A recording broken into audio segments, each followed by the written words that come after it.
The Industrial Revolution was a transition to new manufacturing processes in Europe and the US. This transition included going from hand production methods to machines.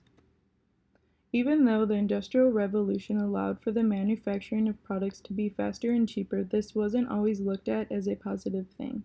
People saw these mass-produced products as dishonest work that lacked the standards that handcrafted products had. Theories and ideas that inspired the arts and crafts movement began in Britain and flourished in Europe and America between 1880 and 1920.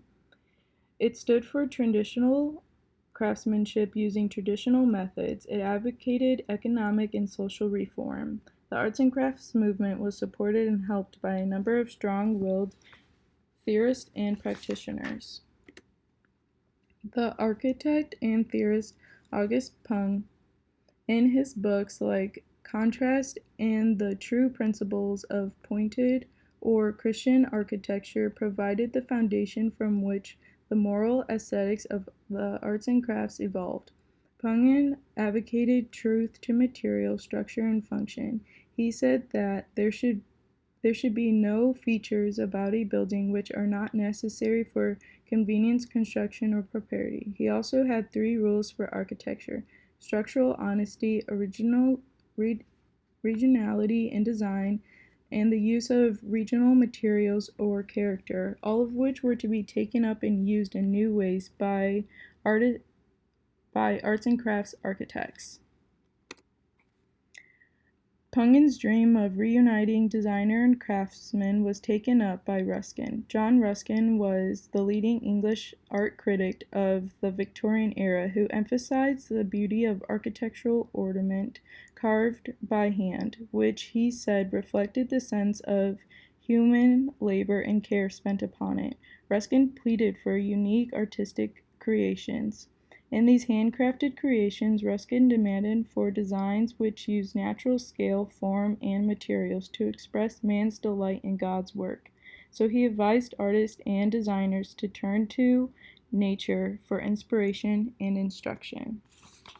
William Morris's designs, with his plant and later his bird detailing, were a response to Ruskin, but were also, in their flatness, a part of a new design movement. Morris was a British designer, writer, and social activist. Morris believed that an architect should not only be a builder but also a painter, a blacksmith, and a designer of stained glass. Morris was influenced by traditional designs, and new theories about design. Morris was the founder of Morris and Company, where he experimented with various crafts and designing furniture and interiors. His methods and materials were a mix of traditional and new ideas, and he was personally involved in the manufacturing as well as the design, which was a hallmark for the arts and crafts movement. Morris did this because he insisted that no work should be carried out in his workshop before he personally mastered the appropriate techniques and materials. The arts and crafts movement wasn't about rejecting the use of machinery. Ashby said, "We do not reject the machine, but we welcome it, but we would desire to see it mastered."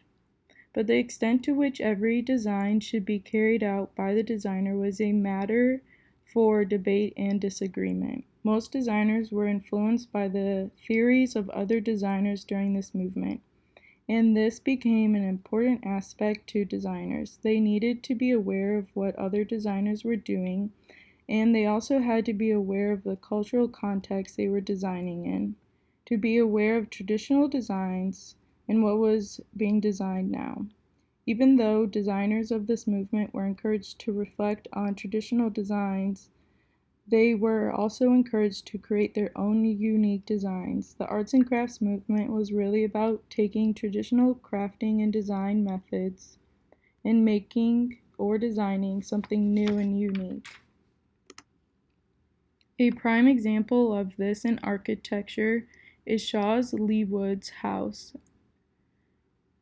Shaw removed the preconception that country house architecture must be a revivalist style. He developed a visual vocabulary that depended on combinations of half-timbered or tile-hung upper floors with local stone or brick lower floors, and the use of mullioned windows. His deliberately asymmetrical Old English buildings gave the impression of gradual evolution.